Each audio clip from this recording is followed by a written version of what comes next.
인생은 길게 봐야 된다는 말이 있죠. 당장은 좋아 보이거나 나빠 보이는 일이 시간이 지나면 아닌 경우도 많으니까요. 제 경우도 그랬습니다. 가족이라 믿었던 사람에게 배신을 당하고 죽을 만큼 힘들었는데 이제 와 보니 그로 인해 제 스스로의 인생을 돌보며 살 수 있게 되었거든요. 친구의 소개로 만나게 된 그 남자. 처음 그 남자와 결혼한다고 했을 때 결혼을 말리지 않은 사람이 없었어요. 취업 준비생 남편, 홀어머니와 신우, 가난한 집. 도대체 뭘 보고 결혼을 하느냐고 다들 그랬죠. 하지만 저는 그 남자를 너무 사랑했고 눈에 콩깍지가 제대로 씌어서 그런 게 눈에 들어오지도 않았습니다. 어머님도 식당에서 일을 하셨고 신우도 대학생인데다 아르바이트도 하고 있었고요. 남편도 취업 준비생이긴 하지만 아르바이트도 하고 있어서 어떻게 보면 다들 넉넉치는 않아도 경제 활동을 하고 있는 상황이었습니다. 저는 이미 취업이 되어서 일을 하고 있었고요. 그래서 크게 금전적으로 문제될 게 있나 싶었어요. 다만 조금 걸리는 건 한 집에 같이 살아야 되는 건데 결혼 전에 어머님을 몇 번 만났지만 성격도 좋으시고 저한테도 잘해주셨어요. 그래서 같이 사는 것도 괜찮겠다고 생각했습니다. 결혼을 하고 보니 제 생각보다는 시댁의 경제 상황이 더 좋진 않았어요. 제가 몰랐던 빚도 좀 있는 데다 어머님의 지병 때문에 병원비나 약값이 꽤 들고 있었고 신우도 아르바이트를 매번 하는 건 아니더라고요. 저는 패키지 디자인을 하는 회사에서 근무 중이었는데 집안 살림이 빠듯해 퇴근 후 부업식으로 일을 더 해야 했어요. 하지만 괜찮았습니다. 왜냐면 남편이나 어머님 전부 저에게 너무 고마워하는 걸 알았기 때문이에요. 남편은 제가 일 끝나고 오면 손목 아프다며 마사지도 해주고 찜질도 꼭 자기가 해줬어요. 자기야, 나 때문에 많이 힘들지. 내가 빨리 취업돼서 자기 좀 덜 힘들게 해야 하는데 미안해. 내가 능력이 없어서. 괜찮아. 자기 진짜 뭐든지 열심히 하는데 회사들이 보는 눈이 없다. 금방 좋은 회사 취업할 수 있을 거니까 걱정하지 마. 자기 조금만 더 고생해줘. 그리고 어머님도 저에게 그런 말씀을 자주 해주셨어요. 현경아, 고생 많지? 아니에요, 어머님. 병석이가 복이 있나 보다. 너같이 참하고 착한 여자를 아내로 들인 거 보면 항상 고마워. 누가 저 힘든 거 알아주고 북돋아주면 그래도 힘이 나잖아요. 저도 비록 금전적으로 여유는 없지만 가족들과 소소하고 행복하게 사는 것만으로도 괜찮다고 생각했어요. 다만 남편의 취업이 걱정이었어요. 그래서 저도 옆에서 채용 사이트도 찾아봐주고 자기소개서도 고쳐주고 면접 준비도 함께 봐주면서 취업 준비를 도왔죠. 그러다 남편은 이력서를 넣었던 한 속옷 제조회사의 총무부서로 취업을 하게 되었습니다. 최종 합격 전화를 받게 되고 남편이나 저나 정말 뛸 듯이 기뻤습니다. 얼마나 행복했는지 몰라요. 사장님이 면접 때 나한테 특히 질문을 많이 하시는 거야. 내가 마음에 드셔서 그런 건가 봐. 그러게. 그 사장님은 사람 볼 줄 아네. 너무 잘 됐어. 다 자기 덕이야. 나 열심히 할게. 저는 소고기를 사와 식구들끼리 축하 파티도 했습니다. 남편도 이제 취업이 됐으니 한시름 놓은 거였어요. 매번 고배만 마시다가 겨우 취업이 된 그 회사.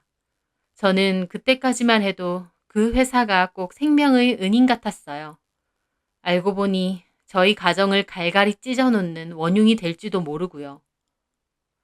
남편은 총무부서로 들어간 거지만 이야기를 들어보면 사장님 비서로 채용된 건가 싶을 정도로 사장님과 함께하는 일이 많았습니다. 외근 갈 때 운전도 남편이 거의 전담한다고 했고요. 사사로운 사장님의 심부름도 제법 하는 겁니다.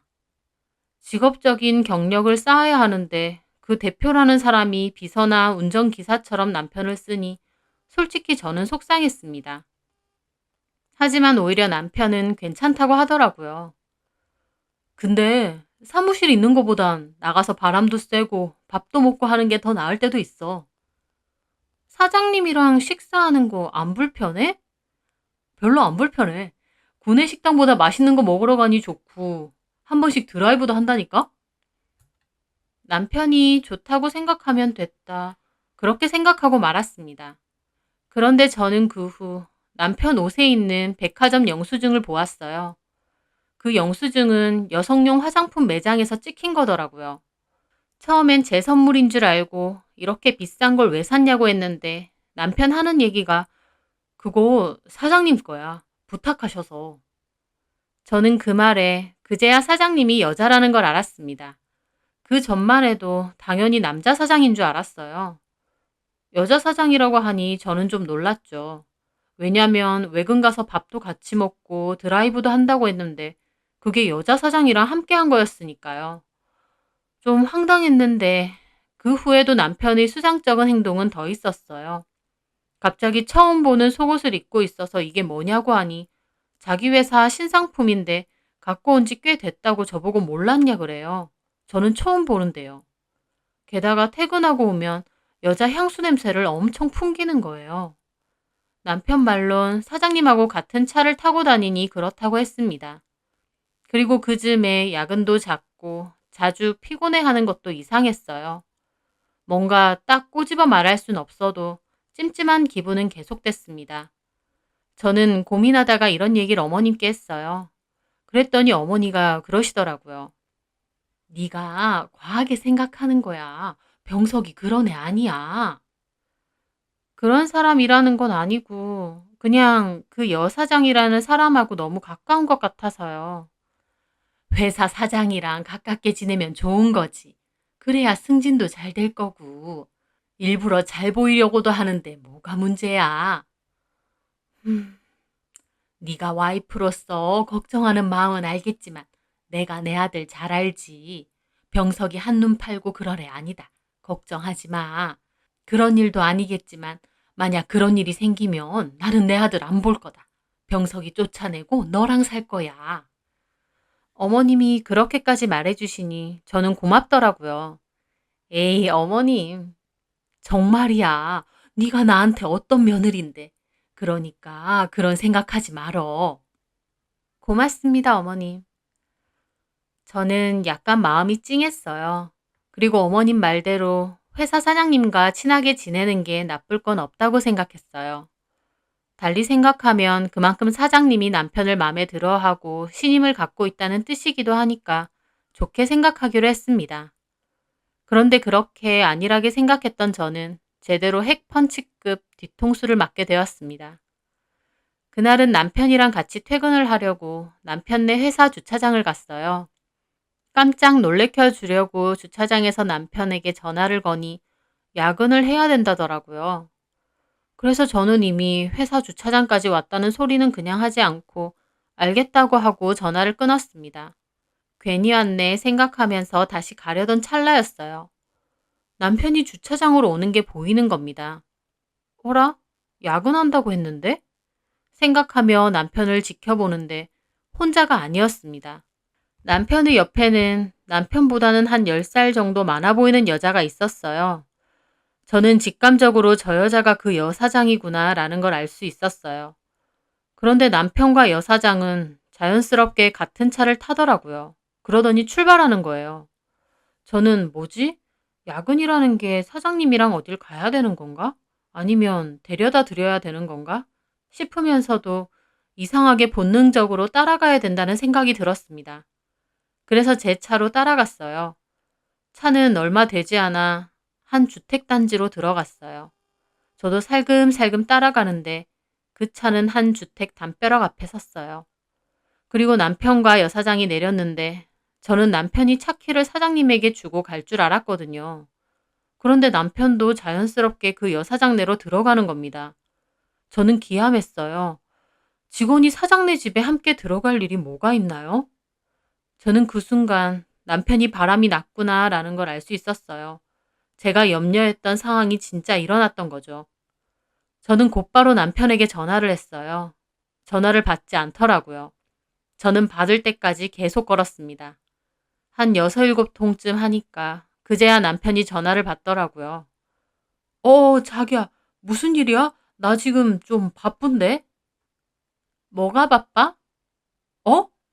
지금 어디야? 어? 지금 그 여사장네 집에 왔지? 제 말에 남편은 꿀먹은 벙어리 마냥 아무 말도 하지 않았습니다. 그러더니 잠시 후, 무슨 소리야? 나 회사야. 야근한다고 했잖아. 나 지금 그 여사장네 집 앞이야. 당신이 여사장이랑 들어가는 거 봤어. 어? 남편은 엄청 놀라더라고요. 아니, 어떻게 알고? 지금 당장 나와. 5분 내로 안 나오면 초인종 누를 거야. 안 돼, 그건. 지금 당장 나와. 아, 알겠어. 초인종 절대 누르면 안 돼. 그렇게 저는 울렁거리는 속을 부여잡으며 기다리고 있었어요. 잠시 후 남편이 헐레벌떡 나오더라고요. 제가 기가 막혀 남편을 보고 있으니 남편은 얼굴이 시뻘개져서 허둥지둥 거리는 겁니다. 여길 어떻게 알고? 일단 집에 가자. 그러면서 제 팔을 잡으려길래 저는 남편을 밀치고 열려있는 대문을 통해 집 안으로 들어갔습니다. 남편이 죽어도 안 된다고 저를 붙잡고 매달렸는데 저는 너무 열이 받아 남편을 있는 힘껏 확 떠밀었어요. 남편은 나자빠지더라고요. 그리고 현관문으로 가 초인종도 누르고 문을 막 두드렸습니다. 문 열어요! 나 고병석 와이프인데 문 좀 열라고요! 남편이 득달같이 쫓아와 저를 막 말리고 잡아 끌더라고요. 저는 온몸으로 버둥거리며 놓으라고 소리를 질렀습니다. 그렇게 난리를 쳐대는데 현관문이 열리고 그 여사장이 나오더라고요. 엄청 성가시다는 표정을 하고서는요. 여사장은 저를 위아래로 훑어봤어요. 그러더니 남편더러 고병석 씨 무슨 소란이에요? 이러는 거예요. 기가 막히더라고요. 무슨 소란? 아줌마, 남의 남편 집에 불러다가 뭐 하는 짓이야? 아줌마? 어따 대고 아줌마래? 생각보다 더 뻔뻔한 사장의 태도에 혈압이 오르는데 남편은 계속 저만 말리면서 데리고 나가려는 거예요. 사장님 죄송합니다. 고병석 씨, 와이프가 여길 어떻게 알고 와요? 저도 모르겠어요. 죄송합니다. 당장 데리고 나가세요. 죄송합니다. 기가 막히더라고요. 저는 남편을 다시 떠밀고 그 여자 머리채를 잡으려고 달려들었는데 남편이 달려와 저를 잡고 확 미는 거예요. 저는 그 바람에 엎어졌고 그 여자는 문을 닫고 들어가 버리더라고요. 바닥으로 처박힌 저는 너무 기가 막혀 남편을 봤습니다. 미안해 자기야. 나도 모르게 그만. 그러면서 저를 잡으려는데 저는 그대로 남편 뺨을 후려쳤어요. 그리고는 밖으로 나왔습니다. 눈에서는 하염없이 눈물이 흐르고 심장은 터질 듯이 뛰고 손발은 미친 듯이 떨리더라고요. 이게 나한테 일어난 일이 맞는 건지 걷기 힘들 정도로 다리가 후들거렸습니다. 남편이 막 쫓아오는데 쫓아오면 죽여버릴 거라고 하고 저 혼자 울면서 제 차로 돌아왔습니다.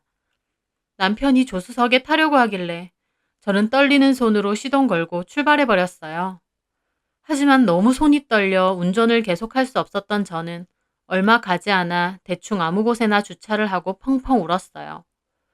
무슨 상황인지 정리조차 되지 않는데 미칠 것 같은 기분만 들더라고요. 차에서 정말 몇 시간은 넘게 운 것 같아요. 남편은 계속 전화를 해대는데 남편이 그 여사장내에서 헐레벌떡 나온 걸 생각할수록 피가 거꾸로 솟았어요.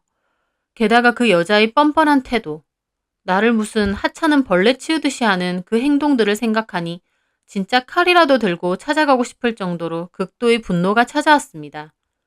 살면서 그렇게까지 분노와 살의를 느낀 건 처음일 정도였어요. 저는 악을 써대며 차 안에서 그렇게 펑펑 울었습니다.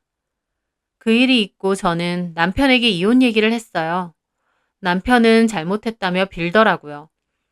잘못했어. 나도 어쩔 수 없었어. 너무 힘들게 취업한 회사인데 사장님 말을 거역할 수가 없었어. 그게 말이 돼? 그럼 그 사장이 죽으라면 죽을 거야? 뭐 얼마나 대단한 회사라고 이런 짓까지 저질러? 당신이 생각하는 그런 짓까진 안 했어. 내가 바보로 보여? 그럼 사장네 집에 왜 갔는데? 들어가서 짝짝꿍이라도 하려고? 여보, 이혼해. 그런 꼴을 직접 본 이상 살 수 없어. 나 친정에 가 있을 거야. 생각 정리되는 대로 서류 보낼게. 저는 그렇게 말하고 짐을 싸들고 친정으로 갔습니다. 저희 부모님은 그러게 결혼하지 말라고 안 그랬냐며 저를 엄청 나무라셨고 저도 정말 속상하더라고요. 다른 것도 아니고 남편이 바람이 나서 이혼을 생각할 줄은 정말 몰랐거든요. 그렇게 괴로운 나날을 보내고 있을 때였습니다. 어머님한테 만나자고 전화가 왔더라고요. 저희 회사 앞에 오시겠다고요. 어머님은 저를 보자마자 제 손을 잡으며 미안하다고 내가 자식을 잘못 키웠다고 하시더라고요. 그 모습을 보니 저도 눈물이 왈칵 나고 우리가 왜 이렇게 됐나 싶었어요. 저는 일단 근처 카페라도 가시자고 하고 어머님을 모시고 갔습니다. 내가 진짜 면목이 없다.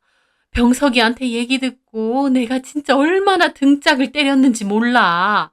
네가 너무 속상했지. 네, 어머님. 병석 씨한테 이런 배신을 당할 줄은 몰랐어요. 그래, 안다. 그 마음. 실은 병석이 아버지도 한번 딴 여자 만나는 걸 내가 알았었어. 나도 기가 막혔는데 결국은 용서해주고 다시 살았다. 남자들 한 번은 그런다잖니. 어머님, 저는 그렇게는 못해요. 병석 씨 용서해주라고 만나자고 하신 거예요? 너한테 미안해서 내가 사과하려고 그런 거지. 어머님이 왜요? 잘못은 병석 씨가 했는데. 근데 현경아, 우리 병석이 정말 한 번만 봐주면 안 되겠니? 다시는 안 그런데 그 회사도 그만둘 거고. 그런다고 그 일이 없던 일은 안 되잖아요. 부부가 살다 보면 정말 별의별 일 많이 겪잖아. 병석이도 그 여자한테 마음이 있었던 건 아니고 회사 사장이고 그러니 병석이 딴에는 거절 못했던 것 같아. 걔가 오죽 힘들게 취업했어? 저도 그 부분이 정말 속상했어요. 차라리 서로 좋아서 바람이 났다면 뒤도 볼 것 없이 이혼인데 남편이나 어머님 말씀도 그 여자가 사장이라서 거절하기 힘들어서 그랬다는 겁니다. 그래도 말 안 되는 상황인 건 똑같지만 남편이 얼마나 힘들게 취업을 한 줄 알기 때문에 저도 가슴이 너무 아팠어요. 그 여사장이랑 그 년이 나쁜 년이지. 힘들게 취업한 애를 그렇게 이용해 먹어? 어떻게 보면 병석이는 이용당한 거야. 그러면서 어머님은 눈물까지 훔치시더라고요. 저는 한숨만 내쉴 수밖에 없었습니다. 현경아, 병석이도 좋아서 그런 거 절대 아니야. 그러니까 네가 조금만 더 생각해줘. 응? 저는 일단 알겠다고 말씀드리고 어머님과 헤어졌습니다. 회사로 돌아온 저는 기분이 정말 착잡해서 일도 손에 잡히지 않았어요. 한편으론 어머님 말씀대로 회사 사장 눈에 나기 싫어서 하라는 대로 했다면 참 남편도 불쌍하다 싶기도 했어요. 그렇게 며칠간 저는 머리가 터져라 고민을 했습니다. 이혼이라는 게 그렇게 쉬운 일은 아니니까요. 남편이 외도를 저질렀다는 건 분명하지만 상황이 좀 애매하기도 했고 이혼하고 나면 저도 너무 힘들 것 같더라고요. 남편에게 크게 실망한 거지 남편을 싫어하는 게 아니었으니까요. 하지만 한편으론 이걸 덮고 넘어간다고 덮어질 수 있을까 싶기도 했습니다. 그렇게 고민과 고민을 거듭하다가 결국 한 번은 넘어가 주기로 결정을 내렸습니다. 그리고 그 회사는 당장 그만두라고 하기로 했어요. 남편이 취업이 안 돼서 내가 부업을 두 탕, 세 탕 뛰는 한이 있어도 내연녀가 사장으로 있는 그 회사에 다닌다는 건 말이 안 되니까요. 그렇게 결론을 내리고 저는 짐을 챙겼어요. 그리고 차에다 짐을 실어놓고 퇴근 후 남편 집으로 갔죠. 그런데요. 기껏 몇 날 며칠을 박터지게 고민해서 용서하려고 한 제가 얼마나 바보 멍청이었는지 단박에 알게 되었습니다. 짐을 들고 현관문을 열었을 때였어요. 저는 제가 그러고 돌아가면 어머님이나 신우, 남편 모두 고맙다고 다시는 이런 일 없을 거라고 하며 저에게 미안해하고 환영해 줄 줄 알았어요. 그런데 제 눈앞에 펼쳐진 광경은 실로 놀라웠습니다. 집 거실에 상이 펼쳐져 있고 거기에는 갈비찜이며 잡채며 각종 나물까지 어머님이 할 수 있는 요리는 다 차려져 있었어요. 그리고 그 앞에는 그 여사장과 남편, 어머님과 신우까지 둘러앉아 있었어요. 식사를 하고 있다가 제가 들어오니 모두 일시 정지된 채로 저를 보더라고요. 저는 무슨 상황인지 상황 판단이 되지 않았습니다. 저 여자가 왜 우리 집에 있는 건지, 저 정성 가득한 음식들은 뭔지. 잠시 정적 후 어머님이 놀라서 일어나시더라고요. 아니 현경아, 갑자기 여기 어떻게. 어머님의 말에 저도 정신이 돌아왔어요. 그리고 얼떨떨한 기분으로 어머님께 여쭤봤죠. 이게 어떻게 된 거예요? 저 여자가 왜 우리 집에. 게다가 이 음식들은 뭐예요? 어? 아, 그게. 어머님은 막 눈알을 굴리시며 대답을 못 하시더라고요. 저는 남편을 봤습니다. 남편도 얼굴이 새하얗게 질려서 막 아무 말이나 변명을 하더라고요. 자기야, 그게 아니고 그 사장님이 식사를 안 하셨다고 해서 잠깐 식사를 하려고. 뭐라는 거야? 저 여자가 그냥 당신 사장이야? 그래서 이렇게 집에 초대해서 밥을 먹이는 거야? 저 여자 당신이랑 붙어 먹어서 지금 나랑 이혼 얘기 중인 거 아니냐고. 제 말에 그 여자는 미간을 찌푸리며 혼잣말을 하더라고요. 말하는 꼰세하고는. 저는 그 말에 정말 꼭지가 돌더라고요. 야, 너 뭐야? 회사 사장이면 직원한테 이래도 돼? 취업 간절한 유부남 직원한테 찍적거리기나 하고 너 왜 그러고 사니? 제 말에 그 여자가 비웃으며 자기 가방을 챙겨 일어나더라고요. 그러면서 보란듯이 남편에게 말하는 거예요. 고병석 씨, 예? 내일 우리 집으로 픽업 오세요. 같이 출근하게. 제가 기가 막혀 쳐다보는데 남편이 제 눈치를 보며 대답하더군요. 네. 네? 너 미쳤어? 그만둔다며? 저 여사장이 일방적으로 너한테 찝쩍거리는 거고 너는 싫다며? 남편은 놀라서 여사장 눈치를 보더라고요. 무슨 소리야? 내가 언제? 뭐? 야! 여사장은 저를 비웃더니 나가려고 하더라고요. 어머님, 식사 잘했습니다. 초대해 주셔서 감사해요. 갈수록 기가 막히더라고요. 어머님은 제 눈도 못 쳐다보고 고개만 숙이고 있고요. 저는 나가려는 여사장을 노려봤어요. 너, 내가 상간소송 걸 거야. 직원한테 이러는 거 다 소문낼 거야. 상간소송은 걸던지 말던지 알아서 해. 근데 소문 잘못 냈다간 너도 고소당할 건 알아둬. 여사장은 아무렇지 않게 대답하곤 그대로 나가버렸습니다. 저는 손이 부들부들 떨리고 너무 기가 막혔어요. 하지만 그 여사장보다 제 눈앞에서 고개를 떨구고 있는 남편과 시댁 식구들에 대한 분노가 더 끌었습니다.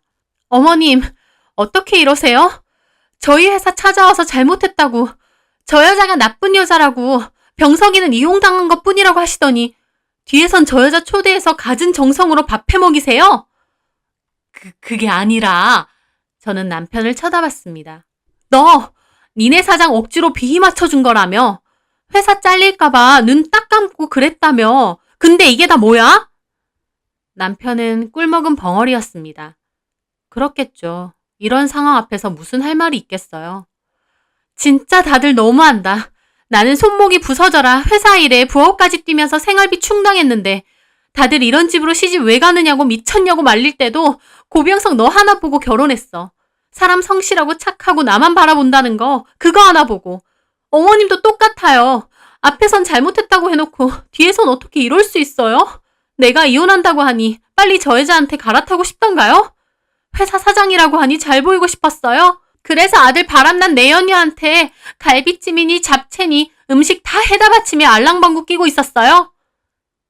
제가 그러자 가만히 있던 신우가 괜히 한마디 거들더라고요.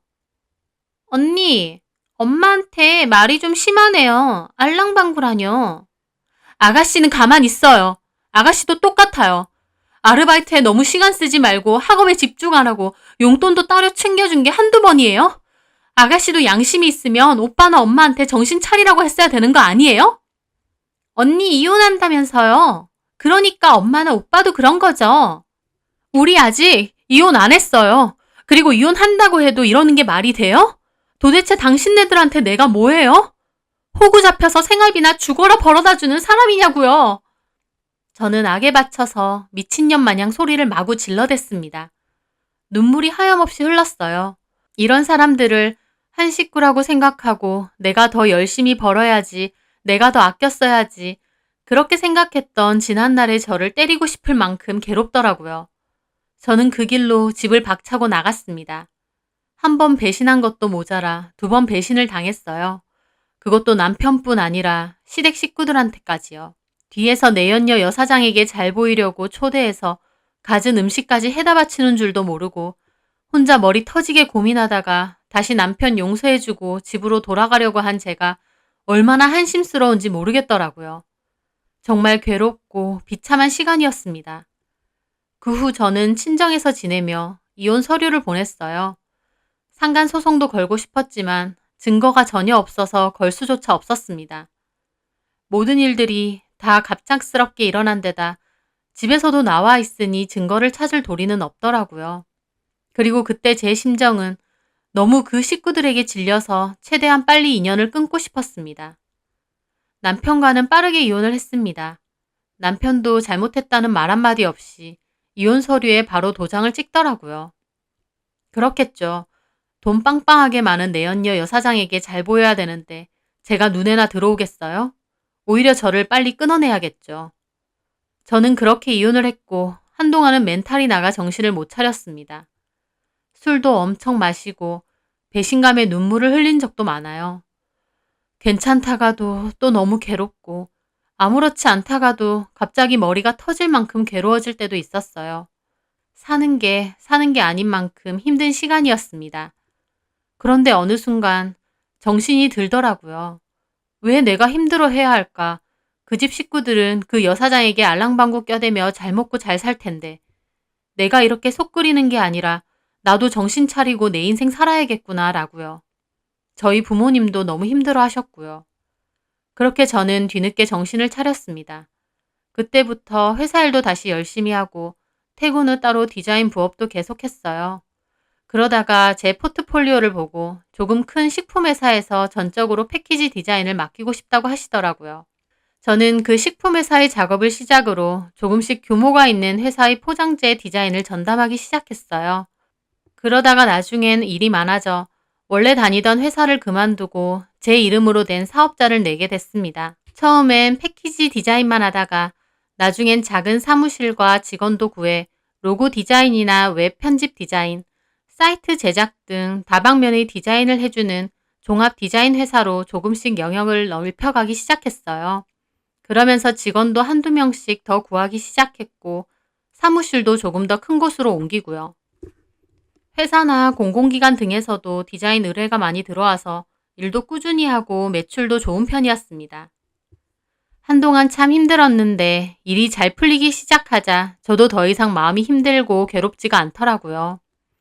괴로움을 잊고자 일에 더 집중하고 매달렸는데 오히려 좋은 결과로 나타난 거였습니다. 지금은 디자인 직원 4명과 프로그래머 1명을 둔 디자인 종합회사의 대표가 되었습니다.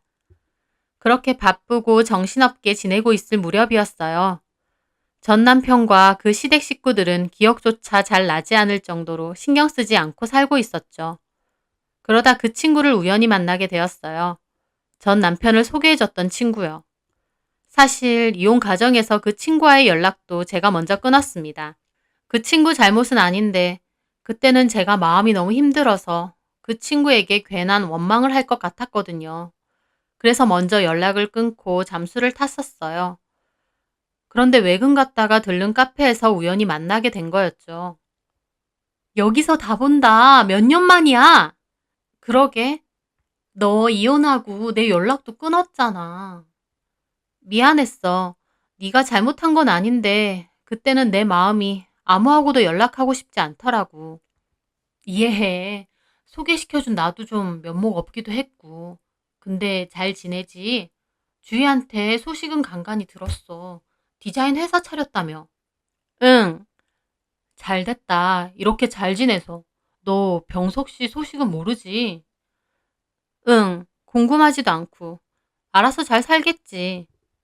아니던데? 뭐가? 나도 얼마 전에 들었는데 병석 씨 완전 힘들게 산대. 왜? 회사 대표랑 바람나서 헤어진 거라며? 근데 그 회사가 알고 보니 완전 신입사원 킬러였대. 신입사원 킬러라고? 이건 또 무슨 소린가 했습니다. 어, 신입사원 중에 진 마음에 드는 남자 있으면 그렇게 비서처럼 데리고 다니면서 그러는 거지. 그 전에도 몇 번 그런 적이 있어서 회사 뒤집어진 적도 있었대. 직원들 사이에서는 쉬쉬하는 거지만. 진짜야? 기막혔습니다. 어쩐지 저한테 들켰을 때도 당황 한 번 안 하더니 몇 번 그런 경험이 있으니 아무렇지 않아 한 거였다는 생각이 들었어요. 오, 병석 씨랑 병석 씨네 어머니는 꽤나 김칫국 마신 것 같더라. 막 새며느리 취급하고. 근데 그 여자는 그런 게 좀 짜증났나 봐. 그 정도 사이는 아닌데. 그래서 결국 새로 입사한 신입사원을 데리고 다니더래. 병석 씨는 한순간에 세댄 거지. 그 여자도 미친년이고 이혼하고 갈아타려고 신난 그놈도 미친놈이다. 그러니까 그렇게 되는데 병석 씨도 눈이 돌잖아. 자기는 이혼까지 했는데. 그래서 사장실 가서 한바탕 난리를 쳤는데 그 대표가 경찰에 신고까지 했다더라고. 그리고 병석 씨는 그 회사 잘렸고. 정말? 어. 병석 씨는 그 후로 그냥 아르바이트 전전하면서 산다더라. 그 집 어머니도 그 일로 지병이 더 심해져서 일도 못하고 누워만 계신다고 하고. 기가 막힌 뒷얘기였습니다. 이혼 후 그 여자랑 재혼이라도 해서 잘 먹고 잘 사는 줄 알았더니 그냥 놀다가 버려진 것 뿐이었어요. 여사장에게 알랑방구 끼며 새며느리 대접하던 어머님은 몸져 누웠고요. 한편으론 속이 시원하면서도 한편으론 참 씁쓸하더라고요. 저는 그렇게 친구와 헤어지고 사무실로 돌아왔습니다. 그날은 일이 도무지 손에 잡히지 않아 직원들에게 말하고 먼저 퇴근을 했어요. 집으로 돌아오는 길에 많은 생각이 들더군요. 그때 저를 배신하지 않고 신뢰를 지켰더라면 좀 힘들 수도 있지만 행복했을지 모릅니다. 하지만 남편이나 시댁 식구들도 당장의 눈앞에 보이는 돈을 쫓아서 저를 배신하고 그 여자에게 알랑방구를 껴대더니 결국 자기들도 똑같이 배신을 당한 거였어요. 그 여사장에게 팽당했을 때 내 기분을 조금이나마 느꼈을까 궁금하더라고요. 배신은 배신으로 다시 대갚음 당할 수 있으니 내 스스로 떳떳하고 정직하게 살아야겠다. 다시 한번 생각했습니다. 저는 그 후로 여전히 제일 열심히 하며 잘 살고 있습니다. 제가 집중할 수 있는 일이 있다는 게 참 감사하더라고요. 앞으로도 제 삶에 좀 더 신경 쓰며 잘 살려고 합니다. 제 사연 들어주셔서 감사합니다.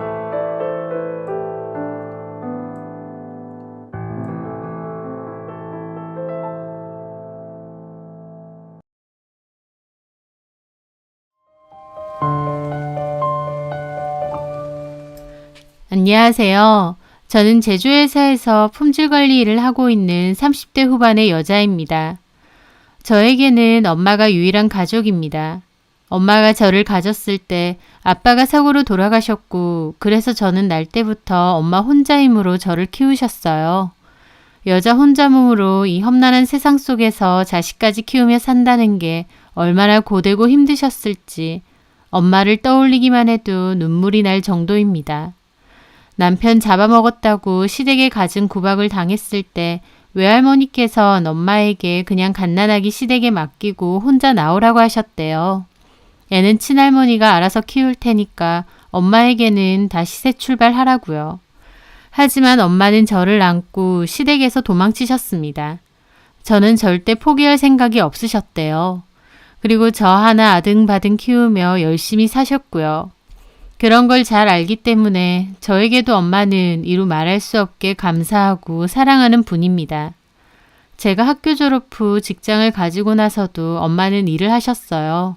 현재도 청소 건물 일을 하고 계시고요. 저한테 짐 되는 일 없게 하시겠다며 아직까지 일하시는 엄마를 보면 참 마음이 아파요. 제가 더 잘해드리고 꽃길만 걷게 해드리고 싶었는데 못난 저는 엄마를 힘들게만 했네요. 특히나 제 결혼으로 인해서요. 건실하고 성격 좋은 남자 만나서 저희 엄마에게도 시부모님께도 잘하면서 단란한 가족 만들어 살고 싶은 꿈이 있었는데요. 참 남자 보는 눈도 없나 봅니다. 골라도 그런 형편없는 놈을 골랐으니까요. 그 남자는 회사 언니가 소개해줬습니다.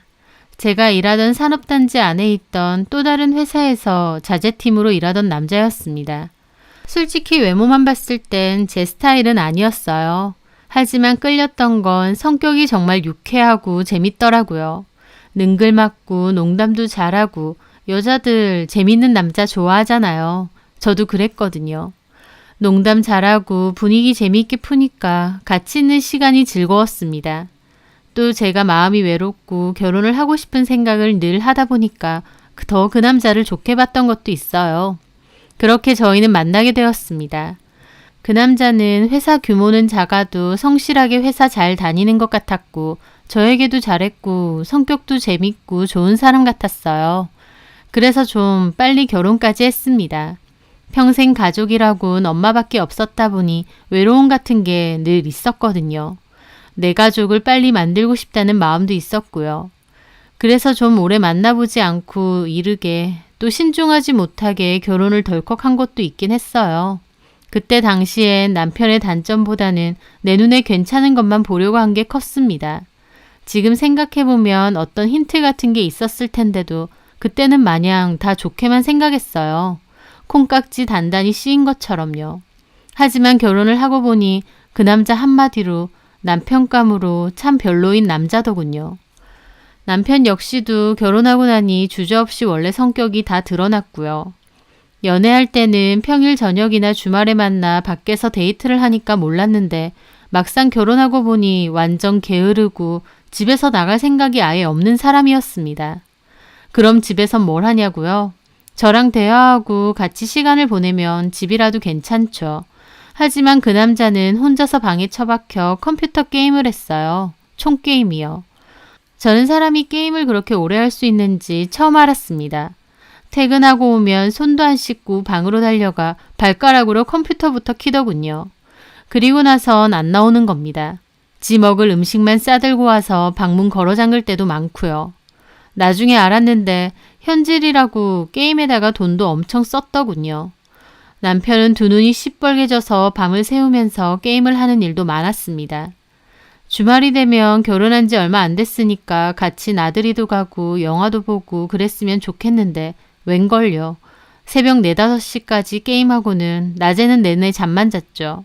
무슨 PC방도 아니고 먹다 남은 컵라면이나 핫바봉지는 책상에 그대로 쌓아두고 당연히 집안일은 거들떠도 안 봤습니다. 그런 걸로 몇 번 싸우고 설득도 하고 달래도 봤어요. 결혼도 했고 저랑 시간을 많이 보내자고요. 그랬더니 제가 무슨 말만 하면 자기 귀찮게 하지 말라고 그럽니다. 자기가 잔소리 들으려고 결혼한 줄 아느냐고요. 도대체 그러면 결혼은 왜 했나 싶더라고요. 집안일은 당연히 여자 일이라면서 저한테 미뤄뒀는데 반면 자기 부모님에게는 잘하라며 대리 효도도 시켰죠. 이틀에 한 번은 자기 부모님께 연락드리래요. 정작 본인은 결혼 전에 연락드린 적 거의 없다고 했으면서요. 시댁에 2주에 한 번은 찾아가서 저녁도 먹고 와야 된다고 했습니다. 저도 불편하고 싫어도 꼬박꼬박 연락드렸는데 연락드리면 시부모님도 엄청 뚱하게 받으십니다. 제가 어색해서 애써 이것저것 물어도 그래 하며 단답으로 대답하실 때가 더 많으시고요. 이렇게 하실 거면서 왜 굳이 이틀에 한 번 전화는 하라고 하실까 이해가 안 됐죠.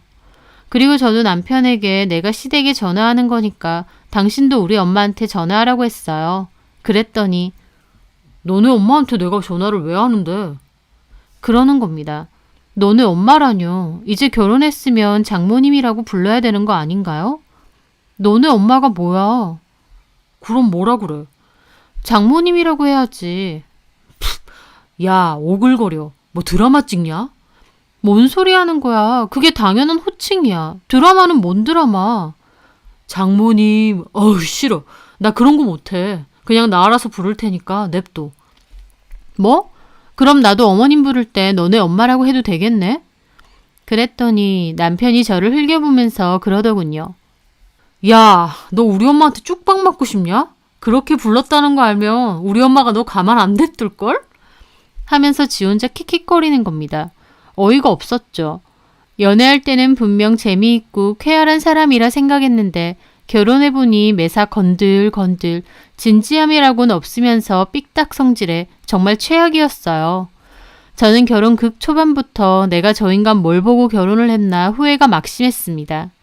사실 결혼 준비할 때 엄마는 저희 남편을 그닥 좋게 보지는 않으셨어요. 엄마가 지켜보니 남편 성격이 결혼하면 제가 힘들 것 같다고 하시면서요. 저는 그때 콩깍지가 씌어 있을 때라서 엄마한테 그런 사람 아니라고 괜찮다고 도리어 편들고 그랬는데 이래서 엄마 말을 잘 들어야 되나 봐요. 남편은 도대체 저러고 살 거면 왜 결혼을 했을까 싶을 정도로 하나부터 열까지 지 맘대로였습니다.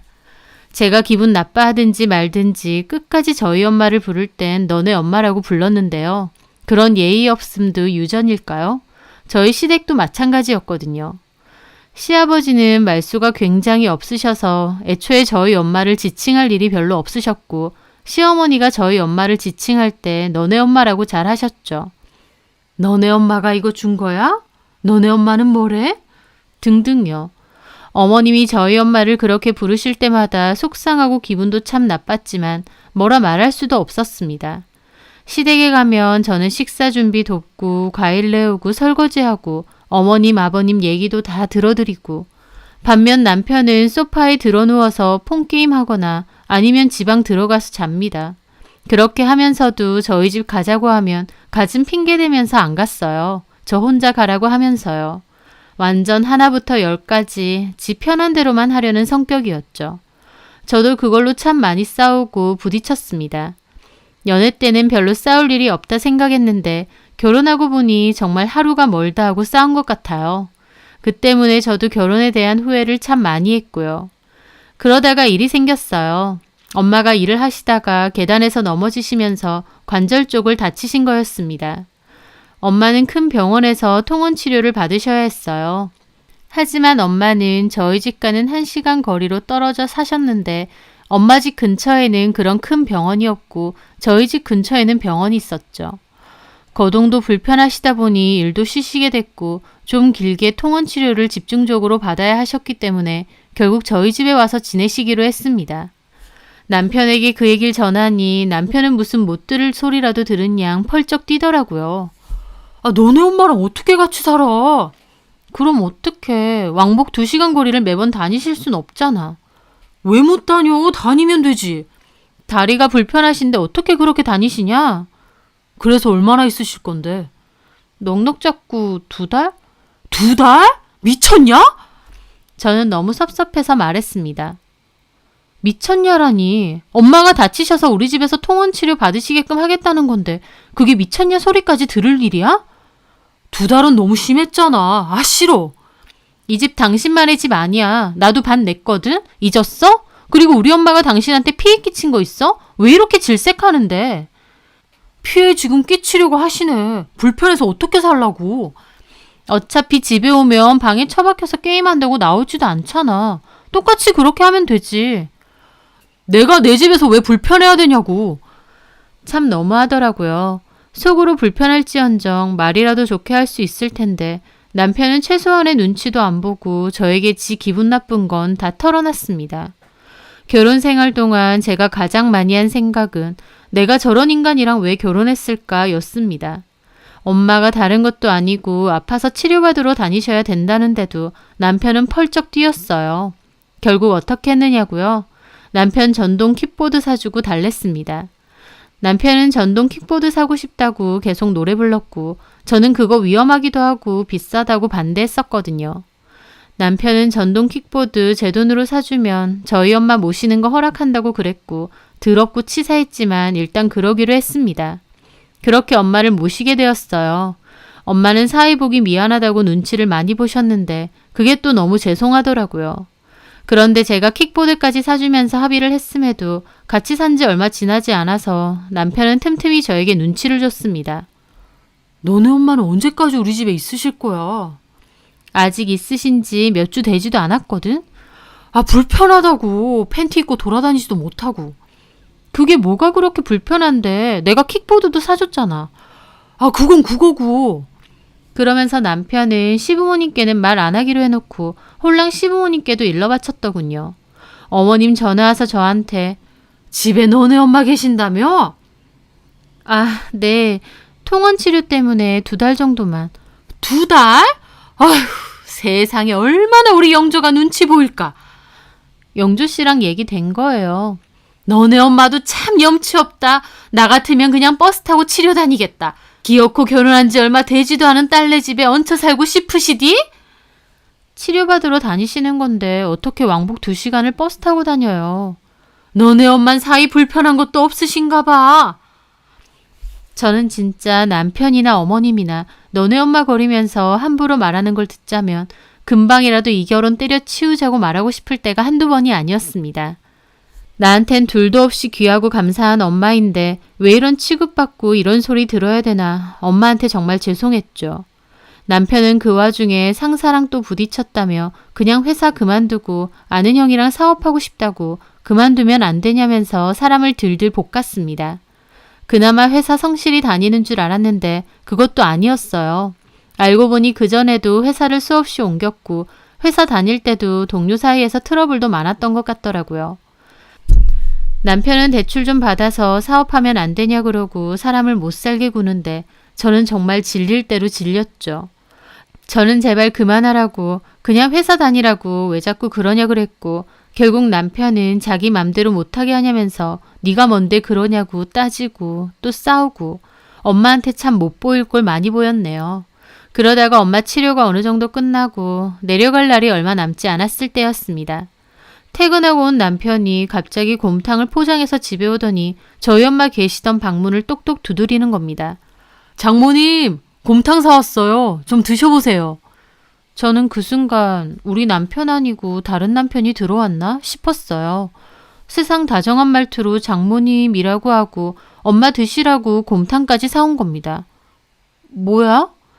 곰탕이 원래 뼈나 관절에 좋잖아. 내가 일부러 사왔어. 여기 맛집이래. 제가 어리둥절하게 보자 남편은 지가 음식을 차리기까지 했습니다. 결혼해서 음식 차리는 건 처음이었어요. 배달 음식 주문해도 멀뚱하게 핸드폰만 하고 있어서 제가 항상 차리고 치우고 다 했거든요. 엄마도 어리둥절해하며 나오시더라고요. 남편은 엄마에게 가더니 웃으면서 의자까지 빼서 앉으시라 하는 겁니다. 장모님, 곰탕 드셔보세요. 여기 맛집이라 유명해요. 자네가 사왔나? 그럼요. 우리 장모님 드리려고. 저는 남편이 약을 먹었나 했습니다. 결혼하고 나서 그런 모습은 처음 봤으니까요. 그전에는 장모님 불편하다고 퇴근하고 오면 지방에 처박혀서 거의 나오지도 않았고 밥도 쟁반에 담아서 지방으로 따로 넣어달라 했던 인간입니다. 저희 엄마랑 같이 먹기 싫다고요. 그런데 웬일로 곰탕 사와서 저희 엄마 밥까지 차려드리는 거였죠. 도대체 저 인간 꿍꿍이가 뭔가 싶어서 너무 이상하더라고요. 그런데 그것뿐만이 아니었어요. 그 주말에 시댁에 가게 되었는데 시어머니께서 이거 엄청 달고 맛있는 사과야. 일부러 주문했어. 갖고 가서 사부인께 드려. 네? 저는 깜짝 놀랐어요. 시어머니도 생전 뭘 챙겨주시는 분이 아닌데 밀양사과 한 박스를 주시면서 사부인께 드리라는 겁니다. 너네 엄마 갖다 주라는 것도 아니고요. 저는 어머님이나 남편이나 왜 갑자기 태도를 바꿨을까 정말 이상하더라고요. 절대 순수한 이유는 아닌 듯 했습니다. 하지만 얼마 지나지 않아 알게 됐어요. 남편과 어머님의 꿍꿍이가 뭔지요. 남편이 저희 집 얘기를 하면서 사업 자금 좀 장모님이 보태주시면 안 되냐 그랬거든요. 그제야 알게 됐죠. 왜 갑자기 태도를 바꾼 건지. 저희 엄마가 계속 살던 오래된 아파트가 재개발 확정이 된 걸 남편도 알았기 때문이었습니다. 엄마는 지은 지 엄청 오래된 아파트에 사셨어요. 저도 계속 거기서 살다가 결혼을 했고요. 제가 살 때부터 재개발 이슈는 계속 있었습니다. 하지만 재개발이 쉬운 것도 아니고 소문만 무성할 뿐이었고 엄마도 나중에는 기대 없으셨어요. 근데 결혼하고 얼마 안 돼서 진짜 재개발이 되려고 한 건지 저 결혼할 때쯤 그런 소문이 다시 돌면서 집값도 그참에 조금씩 오르고 했었어요. 그런데 얼마 전 진짜 조합이 설립됐다고 하는 겁니다. 조합 설립으로 이미 집값은 5천만 원 이상 호가가 올랐고 재개발 시행 확정만 나면 억 단위 프리미엄이 붙는다고까지 이야기가 나왔죠. 그걸 남편이 알게 된 것 같았습니다. 그래서 저희 엄마에게 갑자기 사위 노릇하면서 잘하게 된 거였죠. 시어머니도 남편에게 얘기를 들었으니까 갑자기 사부인 하면서 잘하려고 하는 거였고요. 그걸 알게 되니 진짜 얼마나 괘씸한지요. 차라리 계속 너네 엄마 거리는 게 덜 괘씸했을 겁니다. 왜냐면 저는 남편이나 시어머니나 하도 예의 없이 저희 엄마더러 너네 엄마 거리길래 시어머니나 남편이나 예의를 못 배웠나 보다라고 생각하기로 했거든요. 애초에 호칭에 대한 개념이 없는 사람들이다라고요. 그런데 막상 저희 엄마에게서 콩고물이 떨어질 수 있다 생각되니까 바로 장모님, 사부인이라고 호칭부터 바뀌잖아요. 그걸 보니 더 정 떨어지더라고요. 얼마든지 쓸 수 있고 예의 있게 말할 수도 있는 건데 사람 봐가면서 일부러 안 썼다는 말이니까요. 그리고 저희 엄마와 저를 얼마나 무시한 건지도 너무나도 잘 알겠더군요. 저는 엄마께 여쭤보니 엄마도 재개발 거는 당연히 알고 있다고 하셨어요. 온 동네가 들썩거렸으니까요. 그리고 남편도 갑자기 태도를 바꿔서 장모님 하면서 잘하려고 하는 게 재개발돼서 돈 좀 벌면 그거 얻으려고 하는 거 아니냐는 것까지도 알고 계시더라고요. 저희 엄마 입장에선 얼마나 속상하고 씁쓸하셨을까요? 돈 없으면 불편한 너네 엄마고 돈 생기면 귀하신 장모님인가요? 저는 정말 더 이상 없어질 정도 없을 정도로 만정이 다 떨어졌습니다. 그리고 남편은 얼마 지나지 않아 저희 엄마에게도 장모님 명의 집 맞으시냐고 확인까지 했고 저한테도 말하더군요. 장모님 재개발하면 새 아파트에 들어갈 거냐고요. 그게 아니면 집 팔아서 프리미엄 붙은 거 자기 사업하는데 보태달라고 노골적으로 말하더군요. 하나밖에 없는 사위 좀 도와달라면서요. 자기가 잘 되면 다 좋지 않느냐 하면서요. 참 뻔뻔하기 그지없더라고요. 장모 취급도 안 해놓고 돈 나올 일 생겼으니 그제야 자기가 사위니 뭐니 하면서 돈 받아낼 생각부터 하나요? 이 인간은 고쳤을 인간도 아니다. 저는 결심했습니다. 그리고 고민 끝에 엄마께 말씀을 드렸습니다. 결혼한 지 얼마 안 돼서 엄마에게 이런 말 하는 거 죄송한데 나 이서방이랑 못 살겠다고. 바람을 피고 폭력을 쓰고 그런 명확한 이유가 있는 건 아니지만 저 사람이랑 결혼한 거 너무 후회되고 같이 살수록 정 떨어진다고. 차라리 애 없을 때 갈라서고 싶다고요. 엄마도 네가 그렇게 하고 싶으면 하라고 엄마는 신경 쓰지 말라고 하셨어요. 싫은데 억지로 참고 사는 게 엄마는 더 마음 아프다고 하시면서요. 저는 결국 이혼을 결심했습니다. 아니다 싶을 때 빨리 갈라서는 것도 용기라고 생각했어요. 이혼에 대한 이야기를 언제쯤 말을 할까 고민을 하는데 남편은 또 이번 주에 자기 집에 가자고 하더라고요. 진짜 시댁은 뻔질나게 불렀고 뻔질나게 간 것 같습니다. 하지만 저도 마음속으론 어떤 생각이 있었죠. 헤어질 때 헤어지더라도 나도 똑같이 한 번은 따져야겠다는 생각요. 그렇게 시댁을 갔고 저는 어머님 옆에서 식사 준비를 했어요. 남편은 소파에 드러누워서 폰게임 하고 있고요. 다 됐다. 가서 아버님하고 용조 불러와 식사하라고. 네. 저는 그렇게 남편에게 갔습니다. 그리고 다 들으란 식으로 큰 소리로 말했죠. 야, 일어나. 너네 엄마가 밥 먹으래. 그 말에 남편도 눈이 동그래져서 저를 멀뚱히 보고 주방에 있던 어머님도 나오시더라고요. 남편은 잘못 들었나 하는 표정으로 저를 보며 자리에서 일어났어요. 뭐? 너네 엄마? 그래, 못 들었어? 너네 엄마가 밥 먹으라고 하니까 오라고. 제 말에 뒤에 있던 어머님이 인상을 쓰며 나오시더라고요. 너 지금 뭘 하는 거니? 시어머니한테 너네 엄마? 네, 제가 틀린 말 했나요? 너 뭐 잘못 먹었어? 어디다 대고 시어머니 부르는데 너네 엄마래? 옆에 있던 아버님도 미간을 찌푸리며 그러시더군요. 저 말하는 싸가지 봐라. 그렇게 평소에 어머님은 저희 엄마 보고 너네 엄마 거리고 남편이 저희 엄마 그렇게 부를 때도 한마디도 안 하셨으면서 제가 한마디 하니까 바로 발끈하시는 것도 웃겼습니다. 도대체 이 집에선 나를 뭘로 생각하는 건가 싶고요. 왜요? 제가 뭐 잘못 말했어요? 넌 네가 뭘 잘못했는지도 몰라? 네, 저희 엄마 보고 항상 너네 엄마 그러시잖아요. 그래서 저도 이 사람한테 똑같이 너네 엄마라고 한 거예요.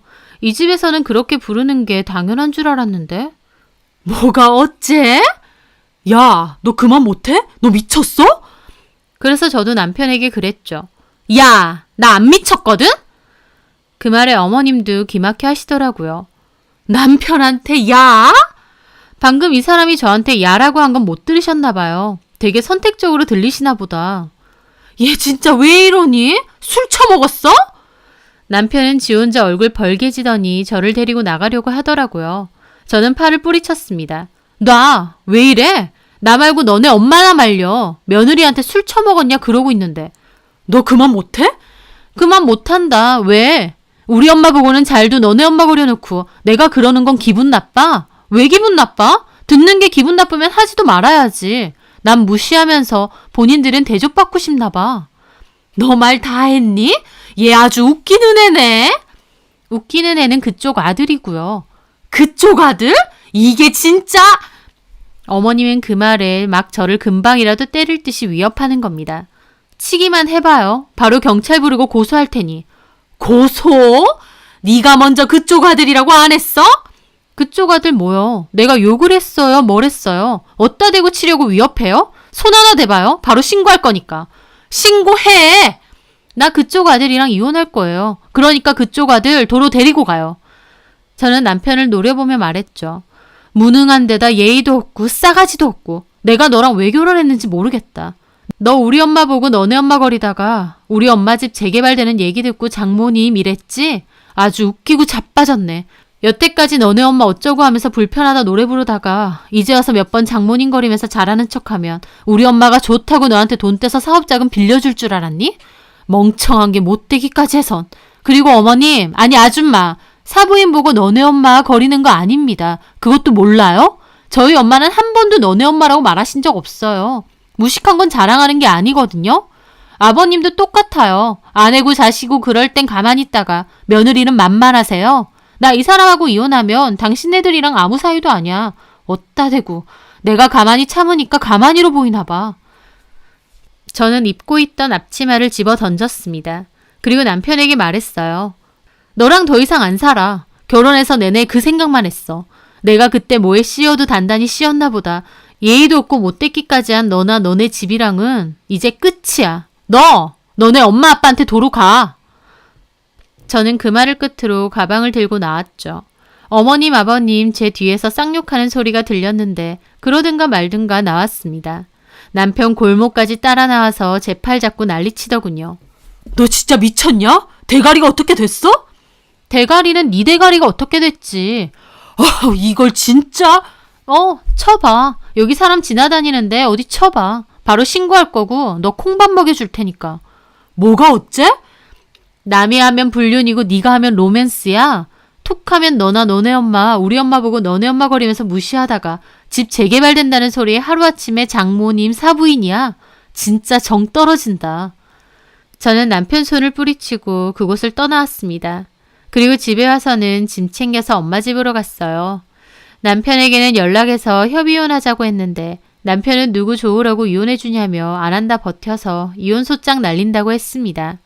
그 와중에 저한테 이혼하면 저 가만 안 둔다고 협박 문자까지 보내길래 그거 다 캡처해서 소송하는데 자료로 썼고요. 남편은 저희 집이 재개발로 프리미엄 생길 것 같으니까 갑자기 이혼하자고 하는 거라고 주장했어요. 저는 남편과 시댁이 저희 집을 지속적으로 무시했고 결혼기간 동안 내내 스트레스를 받았다고 주장했고요. 이혼하는 것도 참 징글징글 하더라고요. 그 와중에 빠른 일정으로 시행 확정이 났고 저희 집은 프리미엄 받고 집을 팔았습니다.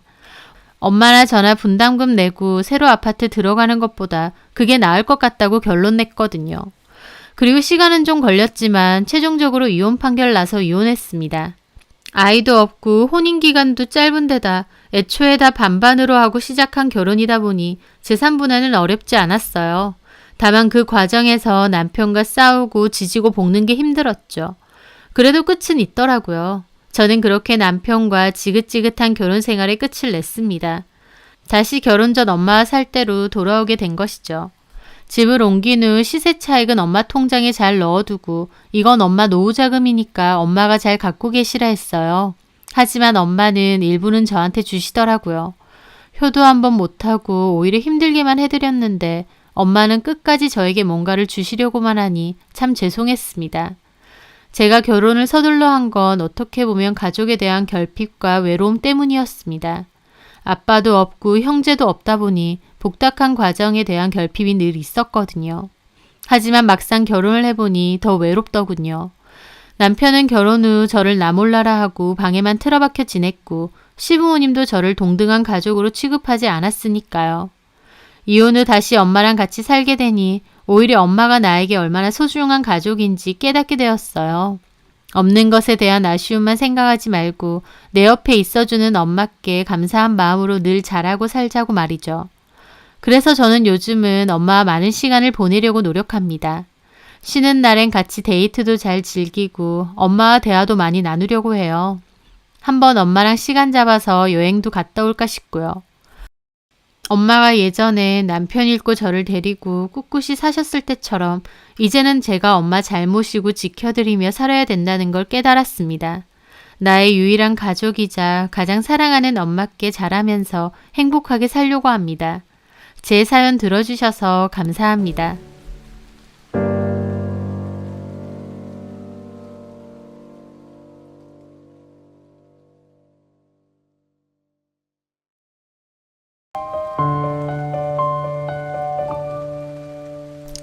안녕하세요. 저는 결혼한 지 3년이 된 여자입니다. 아직 아이는 없고 내년쯤부터 건강 관리하면서 슬슬 준비해 보려고 합니다. 저는요, 시댁이 있지만 없습니다. 무슨 말이냐고요? 결혼하고 8개월 정도 됐을 무렵 어머님과 난리 나는 일이 하나 있었고 그 뒤로는 어머님이 원하시는 대로 해드리기로 했거든요. 어머님과는 결혼 초부터 삐그덕거렸는데 지금 생각해보면 어머님과 저는 부딪힐 수밖에 없는 운명이었던 것 같습니다. 며느리라는 이유로 저한테 바라는 게 참 많으셨던 어머님. 그리고 그걸 곧이곧대로 다 해드릴 생각은 추호도 없었던 저. 그러니까 어머님과 저의 갈등은 당연했겠죠. 저도 초반에 어머님과 이렇게 부딪힐 줄 알았으면 결혼 안 했을 거다라는 생각도 했었습니다. 하지만 남편은 좋고 남편과는 아무 문제가 없어요. 남편과는 정말 운명의 반쪽처럼 모든 게 잘 맞았습니다. 성격, 성향도 잘 맞고 같이 있으면 너무 즐거웠고요. 그래서 연애할 때도 속으로는 결혼을 한다면 이 사람이랑 하겠구나 싶기도 했습니다. 연애 끝에 결혼 이야기가 오갔을 때쯤 인사도 드리러 가고 상견례도 하면서 어머님을 뵀었어요. 그때는 사실 잠깐 뵌 거기도 하고 별다른 특이점은 없었습니다. 근데 이제 와서 돌이켜 생각해보면 좀 걸리는 건 있었어요. 남편은 대기업에 다니고 있고 저는 외국계 회사를 다니고 있는데요. 사실 저희 회사는 업계에서는 유명한 곳이고 대기업 못지않은 복지 때문에 들어오기가 힘든 곳이에요. 근데 일반 사람들한테는 잘 알려지지 않은 곳이고 아는 사람들은 좋은 회사 다닌다고 하는 그런 곳이에요. 그런데 인사드리러 갔을 때 어머님과 무슨 대화를 했었는데 갑자기 저한테 너는 대기업 안 다녀봐서 모르지? 라고 하시는 겁니다. 그때 남편이 재빨리 나서서 선한의 회사 되게 좋은 회사고 연봉도 나랑 비슷하다고 하니 어머님이 더 이상 아무 소리 안 하셨거든요. 그때도 어머님 말씀에 뭐지? 싶기도 했지만 별 말은 아니니 그냥 넘어갔는데 이제 와서 생각해보면 그때부터 쎄한 기분은 있었던 것 같습니다. 하여튼 결혼 전에는 특별한 문제는 없었는데요. 결혼하고 나서 2달도 안 돼서 바로 문제가 생기게 되었습니다. 그 문제의 시작은 남편과 저의 여행 계획 때문에 불거졌어요. 남편도 저도 여행 다니는 걸 워낙 좋아하다 보니 결혼해서도 여행은 꼭꼭 가자고 약속했었습니다. 연애할 때도 국내든 해외든 여력 되는 대로 여행을 갔었고 그런 부분이 잘 맞아서 더 좋았던 것도 있습니다. 특히 다른 날은 몰라도 크리스마스 때는 여행을 가서 보내자고 했습니다. 저희는 결혼을 10월쯤에 했는데요. 2달 뒤가 크리스마스다 보니 여행으로 어딜 갈지 여행 계획도 함께 정했죠. 그리고 각자의 회사에 크리스마스 연휴 뒤로 연차를 붙여 쓰기로 했습니다. 여행은 가는 날보다 가기 전이 더 설레고 재밌잖아요. 여행지에 대한 정보도 찾아보고 가서 뭐 입을지 생각도 해보고 저도 워낙 여행 가는 걸 좋아해서 종종 가는 편이긴 했지만 그래도 여행 준비하는 건 언제든 설레는 일이더라고요. 또 삶의 활력소가 되기도 하고요. 그래서 그 여행 가는 날만 생각하며 열심히 회사에 다니고 있었죠. 그러던 즈음 갑자기 어머님이 연락이 와서는 크리스마스 이브에 시댁 식구들끼리 다 같이 식사를 하겠으니 저더러 갈 만한 식당을 알아보고 예약하라고 하시는 거예요. 저는 그때까지는 결혼한 지 얼마 되지 않아 어머님이 좀 어렵기도 해서 선뜻 저희는 그때 여행을 갈 생각이다 라고 말씀을 못 드리겠더라고요. 그래서 대충 얼버무리고 남편에게 말했습니다. 남편도 자기가 어머님께 잘 얘기하면 된다고 하면서 바로 전화를 드렸죠. 엄마, 크리스마스 이브 때 다 같이 모여서 식사하자고 하셨다면서요? 그래. 근데 어쩌죠? 저희 여행 가기로 해서 이미 티켓까지 다 끊었거든요. 차라리 이브 날 말고 그 전 주말에 다 같이 모여서 식사하는 건 어때요? 그런데 남편의 말이 끝나자마자 폰 밖으로까지 어머님이 소리 지르시는 게 들리는 겁니다. 뭐야? 아니 그날 그렇게 니들끼리만 여행을 가겠다고? 저도 옆에 앉아 있었기에 통화하는 게 들렸는데 어머님께선 굉장히 서운해하시는 듯 했습니다. 남편이 여행 가는 건 전부터 저와 얘기가 되어 있었던 거라고 했더니 어머님이 알겠다며 전화를 확 끊으셨어요. 전화 끊고 저는 걱정이 돼서 그랬죠. 어머님이 많이 서운하신가 봐. 어쩔 수 없지. 다 예약해 놓은 거고 우리 여행 계획이 선약이잖아. 남편은 오히려 대수롭지 않아 하더라고요. 괜찮을까? 혹시 원래도 이브날 가족끼리 다 같이 모여서 식사했었어? 저는 매년 하던 행사였나 싶어서 미안해서 물어보았죠. 아니, 전혀. 내가 전에 말했잖아. 우리 집 별로 그렇게 서로 왕래 없다고. 그렇게 한 적 없어. 아마 나 결혼했다고 엄마가 한번 모이려고 하신 것 같아. 그래? 남편은 괜찮다고 저한테도 신경 쓰지 말라고 했지만 그래도 저는 어머님이 서운해하시는 게 못내 걸리더라고요. 그런데 다음날 어머님으로부터 장문의 문자가 온 겁니다. 선아에게 내가 어제 성우에게 너네끼리 여행 계획 잡았다는 말을 듣고 어찌나 서운하든지 밤에 잠이 안 와서 설쳤다. 성우는 우리 집안에 하나밖에 없는 아들인 거 너도 잘 알 거다. 네가 우리 장씨 집안으로 시집을 왔고 이제 며느리가 되었으면 시댁 가족들을 최우선으로 생각해야 되는 게 아닌가 싶다. 그런데 어떻게 너네끼리만 여행을 간다고 정해놓을 수 있는지 이해가 안 되는구나.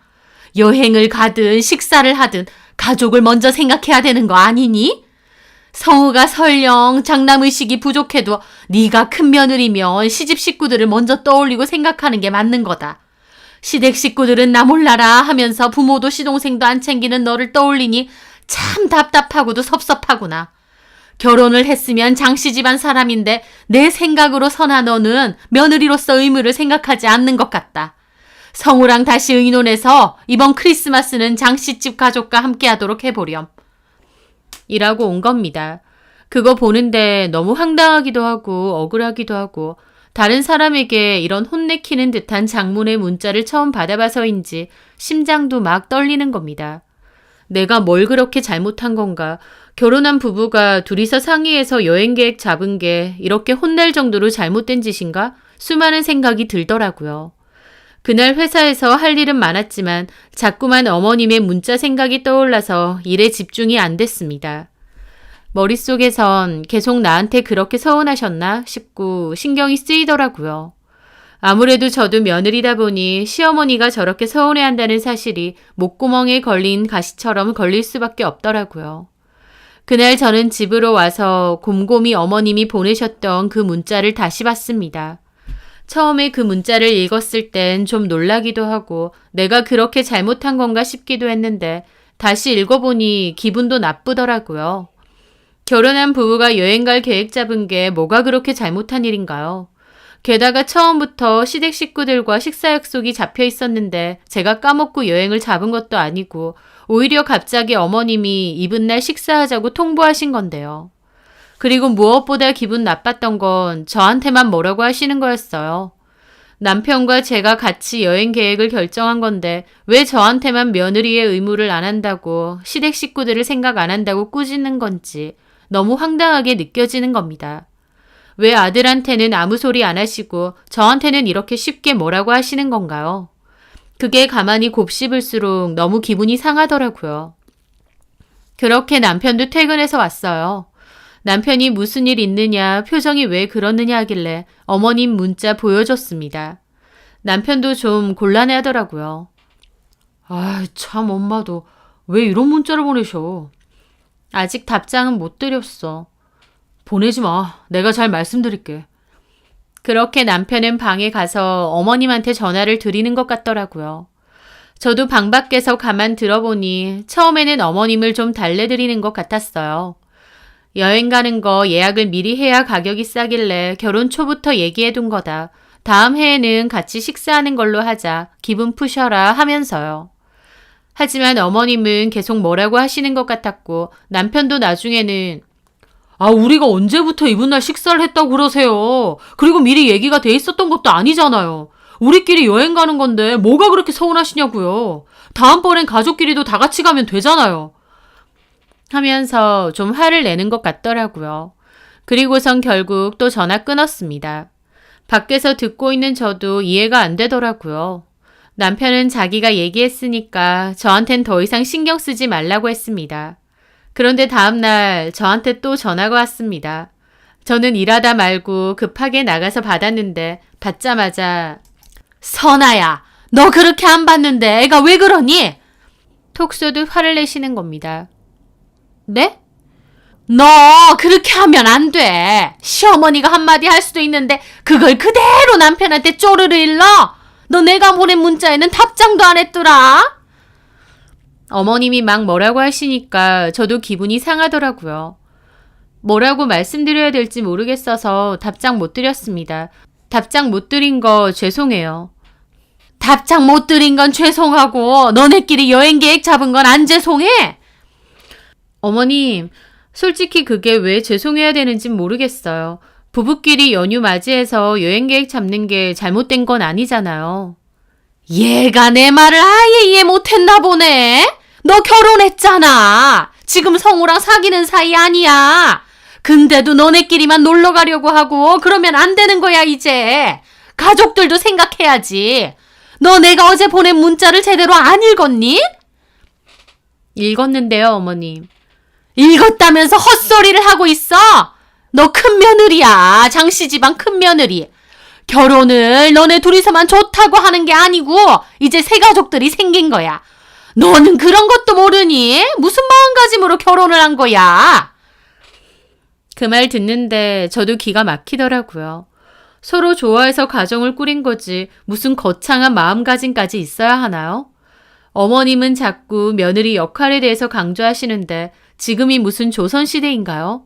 결혼하면 출가회인 돼서 남편하고 시댁 식구들만 신경 써야 되고 그 집 귀신이라도 돼야 하는 조선시대도 아니고 저 남편이랑 똑같이 사회생활하고 있고 연봉도 큰 차이 없습니다.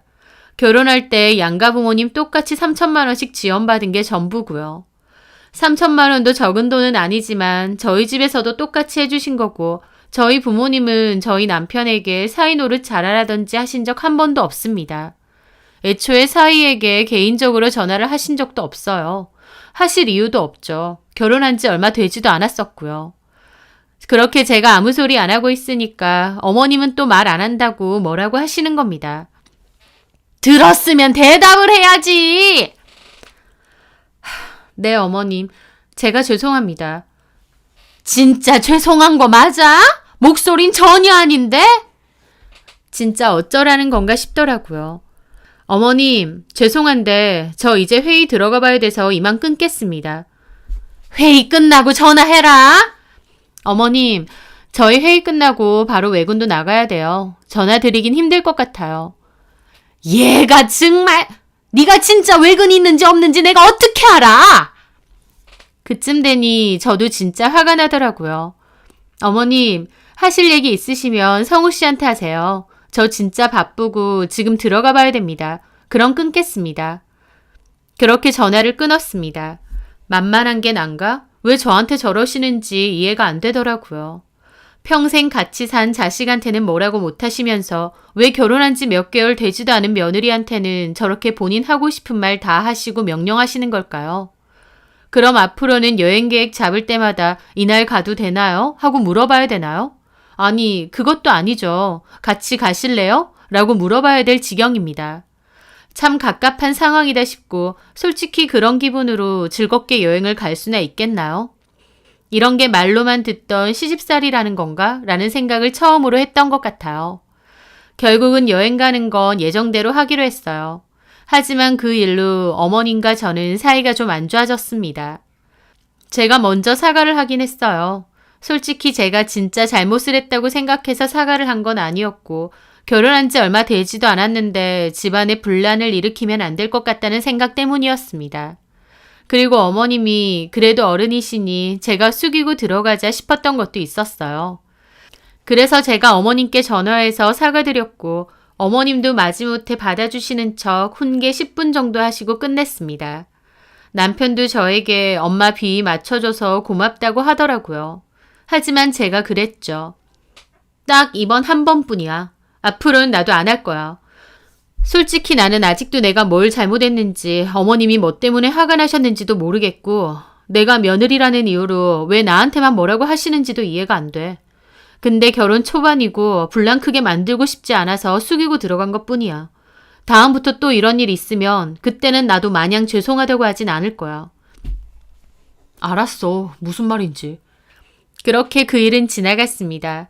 이브 전 주말에 시댁 식구들과 모여서 식사했고요. 크리스마스 때는 원래 계획대로 여행을 갔습니다. 그런데 어머님은 식사 도중에도 여전히 심기가 불편하신 얼굴로 다음부턴 니들끼리 그렇게 갈 생각하지 말아라. 이제 결혼했으면 시댁 가족들도 우선시해라 라는 소리를 귀에 딱지가 않게 들은 것 같네요. 하여튼 그 일이 있었고 두어 달 지났을 때였어요.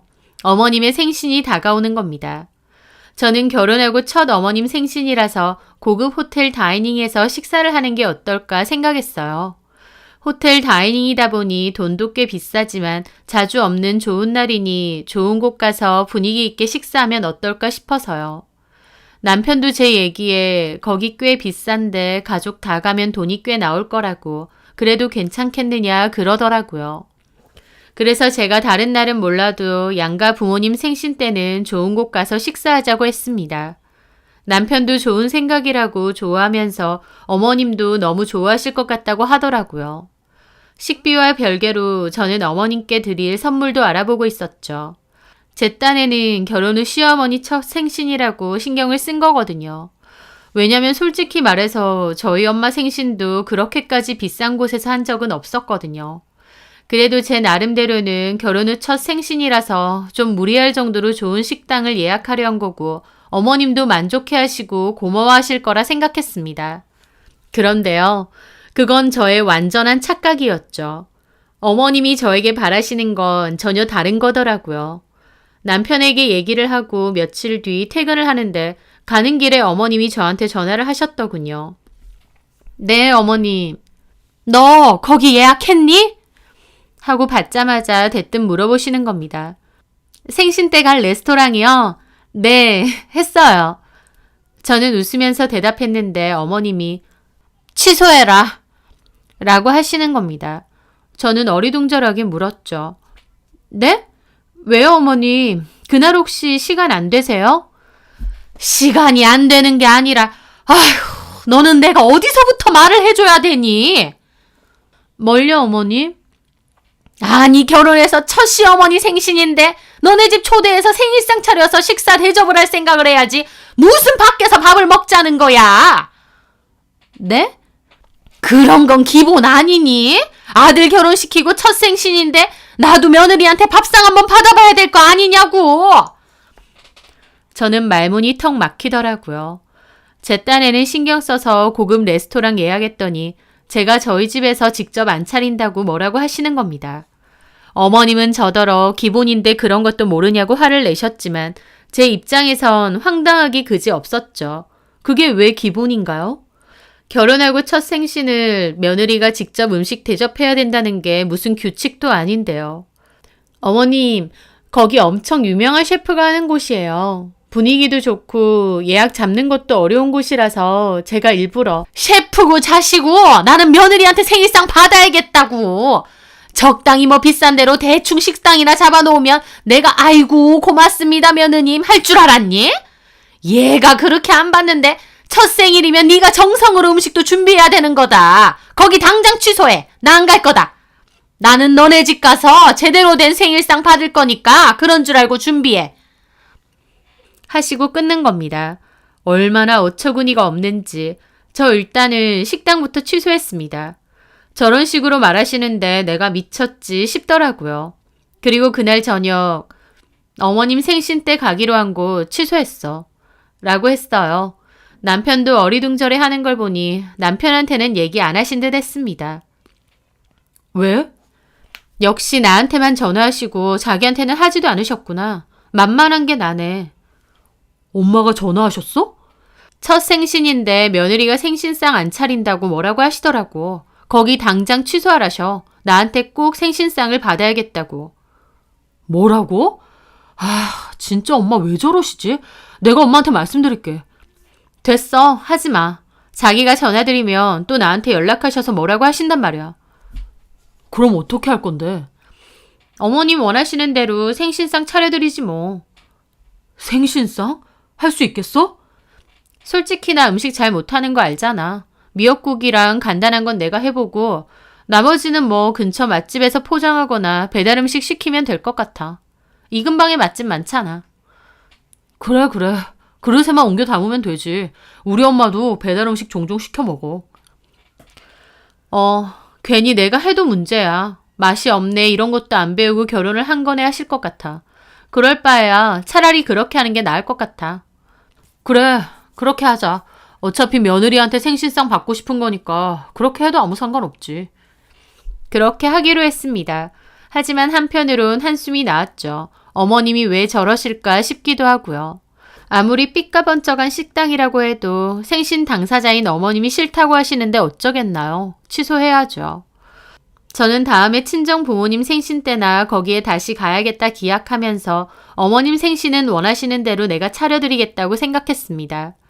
그렇게 저는 맘카페에서 검색해서 맛집 정보를 얻었어요.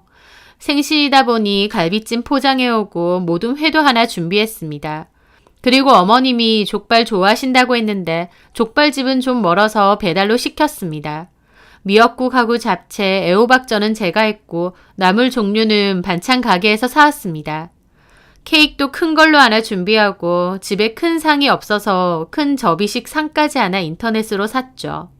생신 당일날 남편은 어머님 모시러 간다고 시댁으로 갔고 신혼의 부부도 오기로 했습니다. 저는 남편이 오기 전까지 음식 세팅하고 그릇에 다 옮겨 담았어요. 사온 음식이긴 하지만 그래도 나름 예쁘게 데코레이션도 좀 하고 신경을 썼습니다. 상차림이 거의 끝나고 배달 용기들을 씻어서 치우고 있는데 주차장에서 만난 건지 어머님과 남편, 신혼애도 같이 들어오더라고요. 신우는 들어오더니 차려진 음식 보고 놀라는 겁니다. 세상에 뭔 종류가 이렇게 많아. 상다리 부러지겠네. 시장하죠. 어서 들어오세요. 그런데 어머님은 들어오시자마자 테이블 위에 음식을 스캔하시더니 잔뜩 화가 나셔서 얼굴까지 벌개지시는 겁니다. 그러더니 너 이거 혹시 배달시킨 거니? 하시는 겁니다. 저는 어리둥절해서 대답했죠. 미역국이랑 잡채랑 저는 제가 했어요. 옆에서 신우도 그러더군요. 엄마, 당연히 이런 거는 시키지. 아구찜하고 모둠회를 새언니가 어떻게 해요. 이런 건 당연히 배달시키죠. 그런데 신우가 그렇게 말하던지 말던지 어머님은 혼자 격노하시는 겁니다. 선아야, 너 지금 뭐 하는 거니? 네? 왜요, 어머님? 그런데 갑자기 소리를 지르시는 겁니다. 네가 날 돈으로 사먹여? 하시는 겁니다. 저나 남편도 당황하고 신은의 부부도 황당해하고 엄마 왜 그래? 시어머니 첫 생신상을 배달 쪼가리 시켜서 차려? 내가 이따 이거 받으려고 너한테 생일상 받겠다고 한 줄 알아? 며느리로서 정성도 없고 성의도 없네. 너네 엄마가 너 이렇게 가르쳐서 시집 보냈어? 하면서 소리를 지르시는 겁니다. 그전까진 그저 황당했는데 저희 친정엄마 걸고 넘어지시니까 저도 확 불쾌해지더라고요. 어머님, 무슨 말을 그렇게 하세요? 엄마 왜 그래? 그래도 이 사람이 미역국하고 잡채하고 다 했는데. 꼴랑이고 정작 다른 거는 다 손가락 까딱해서 시킨 거고. 어머님, 제가 직접 한 건 아닌데요. 그래도 저 어머님 생신이라고 나름 신경 써서 준비한 거예요. 못하는 음식 꾸역꾸역 내놓는 것보다 맛집에서 주문하는 걸 더 맛있게 드실 것 같아서. 꼴랑 배달시켜놓고 뭘 신경 써서 준비해. 세상에 이런 말도 안 되는 걸 생신상이라고 차려놓고 나 참. 진짜 어이가 없었습니다. 누가 보면 저희 어머님 배달 음식 한 번도 안 드시고 사시는 분인 줄 알겠어요. 어머님도 남편 말에 따르면 배달 음식 잘 시켜 드십니다. 그런데 자기 생일에 배달 음식 시켰다고 뒤집어지면서 저한테 뭐라고 하시는 거예요. 어머님 말씀처럼 제가 하나부터 열까지 다 차리면 어머님은 더 좋으셨겠죠. 하지만 제가 요리에는 자신도 없습니다. 결혼했다고 뚝딱 요리를 잘하게 되는 것도 아니잖아요. 제가 집에서 살림하는 전업주부도 아니고요. 그리고 어머님은 그까짓 거라고 했지만 미역국이랑 잡채, 호박전 하는 것도 꽤 오래 걸렸습니다. 제가 요리를 많이 안 해봐서 칼질 이런 게 서툴거든요. 그리고 이왕 오시는 거 맛있는 거 다양한 거 드시면 좋다고 생각해서 포장과 배달이지만 나름 다양하게 한 상 가득 준비한 건데 제가 이렇게까지 욕먹을 일인가요? 가족끼리 다 같이 모여서 즐겁게 식사하고 맛있는 거 먹으면 그걸로 된 거 아닌가요? 꼭 며느리한테 하나부터 열까지 손수 차린 음식을 받아야겠다고 며느리한테 삿대질하며 뭐라고 하시는 어머님의 생각이 이해가 안 되는 겁니다. 남편과 신우도 다 말리는데도 어머님은 작정이라도 하신 듯 화를 내셨어요. 그런데요, 사람이 너무 황당하고 어이가 없으면 오히려 차분해진다는 것을 그때 느꼈습니다. 어머님이 앞에서 펄쩍펄쩍 하시는데 그걸 가만 보고 있는 저는 마음속에서 왜 저렇게까지 화를 내시지? 어머님 무슨 사극 찍으시는 건가? 라는 생각마저 들었거든요. 그때 어머님 말투도 그러했고 지나치게 과한 모습이 꼭 연극 보는 것 같기도 하고 또 한편으론 어머님이 일부러 나 잡으려고 저러시는 건가 싶었으니까요. 제가 대꾸도 없다고 그거 갖고 또 뭐라고 하시더니 신우와 남편이 말려도 그냥 확 나가버리시더라고요. 신우네는 급하게 따라가고요. 아, 엄마 왜 저래 정말. 한바탕 어머님이 그러고 가신 뒤에 남편은 옆에서 열내고 있고 저는 소파에 앉아 있었습니다. 머릿속에는 왜 저러실까? 라는 생각뿐이었어요. 그런데 잠시 후 어머님이 저에게 전화가 와서는 너, 나 다시는 볼 생각하지 마라. 무릎 꿇고 빌지 않는 한 나 볼 생각하지 마. 하시는 겁니다. 남편이 옆에서 폰 바꿔달라는데 저는 거절했어요. 그리고 어머님께 차분하게 제 할 말 했습니다. 어머님, 저 어머님한테 무릎 꿇고 빌어야 될 만큼 잘못한 거 없습니다. 어머님이 어머님 마음대로 며느리의 기준을 정해놓으시고 제가 그만큼 안 따라준다고 무조건 제가 잘못했다고 하시고 저한테 폭언까지 퍼부으시는데요. 저 며느리지 함부로 막 대해도 되는 이 집 노예 아닙니다. 부족한 부분이 있었어도 제 나름대로는 한다고 한 건데 마음에 안 드신다고 앞에서 이렇게 하시는 거 저도 이해 못하겠어요. 어머님이야말로 너네 엄마가 그렇게 가르쳤느냐 하시면서 저희 친정까지 욕하시는데 정말 기분 나쁘고요. 뭐가 어째? 빌어도 봐줄까 말까 하는데 그럼 시어머니 모시고 대충 배달 포장 음식이나 차려놓고 생신상 차렸다는 게 말이 돼? 저한테 뭘 그렇게 대단한 걸 바라세요? 차라리 남편이나 아가씨는 자식이니까 그런 걸 바라실 수도 있겠지만 저 결혼한 지 5개월도 안 됐습니다. 불과 5개월 전만 해도 어머님이랑 저 아예 남남이었다고요. 근데 그런 저한테 도대체 왜 이렇게 바라시는 게 많으신지 모르겠네요. 어머님, 저 어머님이 바라는 며느리상 될 자신 없고요. 더더욱 잘못한 것도 없는데 마음에도 없는 사과도 못하겠습니다. 어머님 볼 생각 말라고 하셨죠? 그거 원하시는 것 같은데 네, 그렇게 해드릴게요. 앞으로는 저도 어머님 뵐일 없을 것 같습니다. 그럼 앞으로 건강하세요.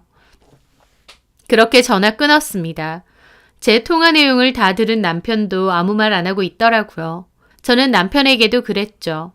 자기도 내가 이렇게 하는 게 잘못됐다고 생각해?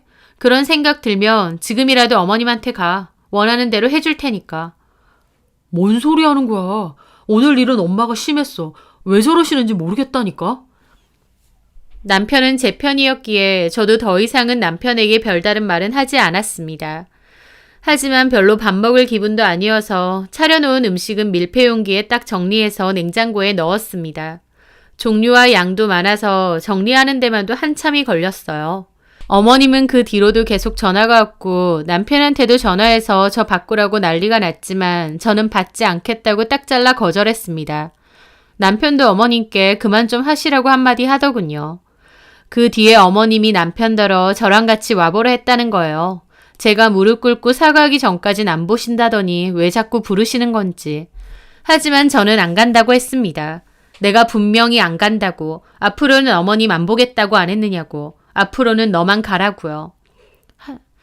사실 제 입장에선 아쉬울 것도 없죠. 어머님 안 보고 사는 게 제가 아쉬울 게 있나요? 오히려 편하면 편했죠. 게다가 남편도 자기 엄마를 이해 못하는 입장이기에 저보고 가지 말라고 자기가 가서 얘기하겠다고 했습니다.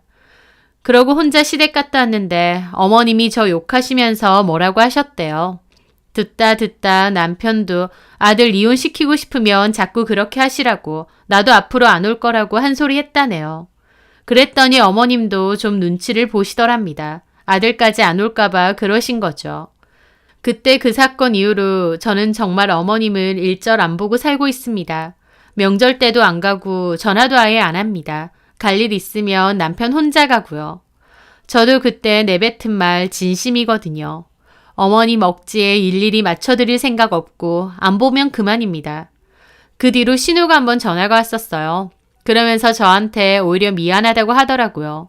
신우 한다는 소리가 저희 엄마 예전에 할머니한테 시집살인 무진장 당하셨거든요. 그래서인지 엄마도 뭔가 며느리 들어오면 당한 거 해소하고 싶은 그런 게 있었던 것 같아요. 그게 잘했다는 건 절대 아닌데 저도 엄마가 왜 저러실까 생각을 많이 해봤거든요. 아마 그런 이유가 있는 게 아닌가 싶기도 하고 그리고 저도 엄마한테 새언니한테 왜 그러시냐고 말려도 봤는데 그 나이 때 되시는 분들 말려도 안 되잖아요. 저도 두 손 두 발 다 들었죠 뭐. 언니 정말 이제 저희 엄마 보러 안 오실 거예요? 네 아가씨. 저는 어머님 뵐 생각 없어요. 네 언니 알겠어요 저도. 그 뒤로 어머님이 남편에게 뭐라고 하든 어쩌든 저는 아예 안 보고 삽니다. 무릎 꿇고 빌기 전엔 볼 생각 말라셨잖아요. 저 무릎 아까워서라도 다시 어머님 뵈러 갈 생각 없거든요. 제가 왜 제 무릎까지 꿇어가면서 잘못했다고 생각도 안 하는데 사과를 해야 되나요? 어머님 생각도 참 특이하신 게 어머님이 저러시면 제가 무서워하며 기고 들어올 거라고 생각하시는 게 신기합니다. 제가 그래야 될 이유가 단 하나도 없는데요. 이런 말 그렇지만 막말로 시댁에서 결혼할 때 받은 거라곤 3천만 원이 전부인데 그것도 기분 나쁘다 하시면 당장이라도 돌려드릴 수 있습니다. 남편에게도 그렇게 전했고요. 도대체 무슨 근자감으로 며느리 휘어잡으려고 저 난리를 치시고 안 보겠다고 하시는 건지. 저는 어머님 원하시는 대로 앞으로도 계속 안 보고 사려고 합니다. 불편할 거 아쉬울 거 하나도 없고 오히려 너무 좋습니다. 명절에도 남편 보내고 저는 집에서 쉬니까 꿀맛이고요. 남편도 굳이 저한테 자기 집 가자거나 하지도 않아요. 자식들한테는 안 바라시면서 결혼한 지 반년도 안 된 며느리한테는 바라는 게 그토록 많으셨던 저희 시어머니. 죄송하지만 저는 어머님의 기대에 부응할 자신도 마음도 없기에 그냥 이렇게 안 보고 계속 살렵니다. 며느리 들어왔다고 대단한 대접 받고 싶으셨던 어머님. 이제 며느리가 있어도 그냥 없다고 생각하고 사시길 바랄게요. 제 사연 들어주셔서 감사합니다.